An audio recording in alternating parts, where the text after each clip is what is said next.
আরে 1,10,000 কেন, 5,10,000 টাকা দিলেও কোন হিন্দু হিন্দু মমতাকে ভোট দিতে পারে না।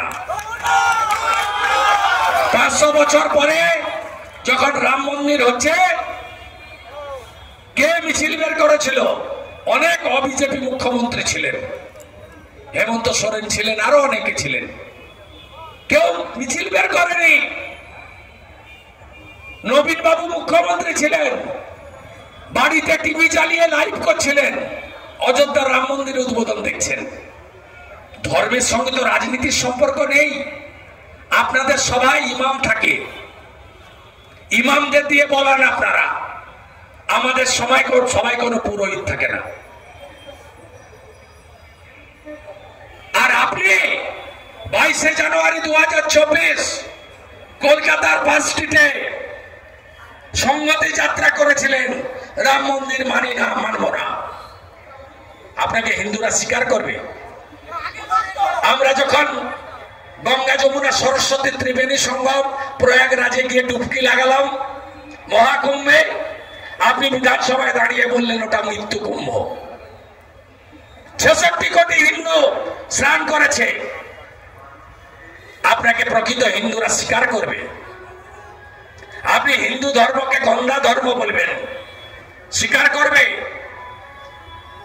আপনি মনীষীদের অপমান করেন।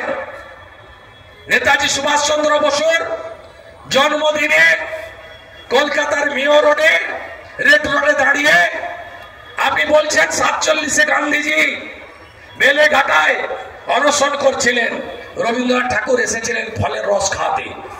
আরে রবীন্দ্রনাথ ঠাকুর তো 41-এ গত হয়েছেন। আজকে কি কাণ্ড করেছে জানেন?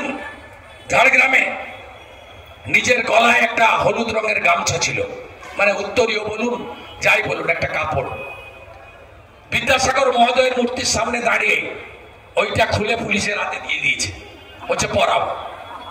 পুলিশও পরিয়ে দিয়েছে। হ্যাঁ ম্যাডাম, হ্যাঁ madam.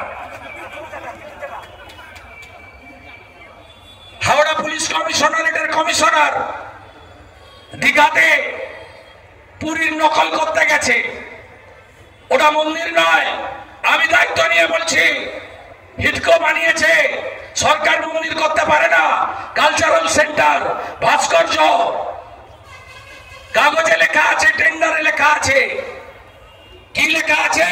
Shri Jagannath Dham cultural centre. সেখানে প্রবীণ ত্রিপাঠী হাওড়া কমিশনারেট গেছে। এমনিতেই তো রথের চাকা গড়েনি, নারকেলও ফাটেনি, দড়িতে পা দিচ্ছে। ছবি দেখেছেন আপনারা? পিতৃপক্ষে কাঁচি নিয়ে বেড়ায় কে? কাঁচি নিয়ে বেড়ায়। পিতৃপক্ষে কোন হিন্দুরা শুভ কাজ করে? যাদের বাবা মা গত হয়েছেন গয়া জ্ঞান পিণ্ডদান করতে, আর ইনি কাঁচি নিয়ে বেড়ান। এখানেও যারা আগে 85,000 এখন 1,10,000 পাবেন। পুলিশ যাবে, বলবে প্যান্ডেল কমপ্লিট হয়নি তো কি হয়েছে, একটা ফ্লেক্সে দুর্গা প্যান্ডেল করে দাও, ওখান থেকে ভার্চুয়ালি কাঁচি কাটা হবে। তাই পুলিশের অনুমোদন, এলাকার ঝামেলা এড়ানোর জন্য অনেকে বাধ্য হয়। আমি মনে করি বিহারের মতো এসআইআর যদি পশ্চিমবঙ্গে হয়, মৃত ভোটারের নাম বাদ যাবে, ফলস ভোটারের নাম বাদ যাবে, অস্তিত্বহীন ভোটারের নাম বাদ যাবে, রোহিঙ্গা মুসলমানের নাম বাদ যাবে, বাংলাদেশি মুসলমানের নাম বাদ যাবে। আর কারোর কোনো চিন্তা হওয়ার দরকার নেই। আর এটা যদি মুক্তি দেয় ইলেকশন কমিশন, বিহারে 65 লক্ষ গেছে, এখানে তো 1 কোটি যাওয়া উচিত। কিন্তু এখানে বিএলওরা কাজ করতে পারবে কিনা আমার সন্দেহ আছে। মুখ্যমন্ত্রী 27 ফেব্রুয়ারি থেকে ইলেকশন কমিশনারকে অ্যাটাক করছেন, বলছেন অমিত শাহজির দপ্তরের সেক্রেটারি ছিলেন। অ্যাটাক করছেন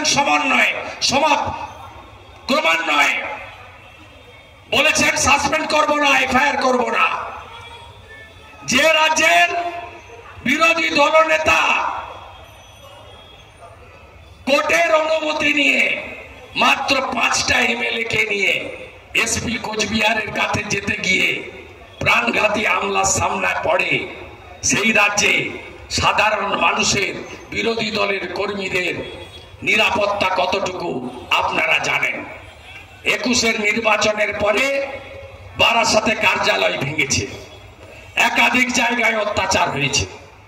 বারাসাত সাংগঠনিক জেলায় কয়েক হাজার কর্মী ঘরছাড়া হয়েছেন, একাধিক কর্মী খুন হয়েছেন।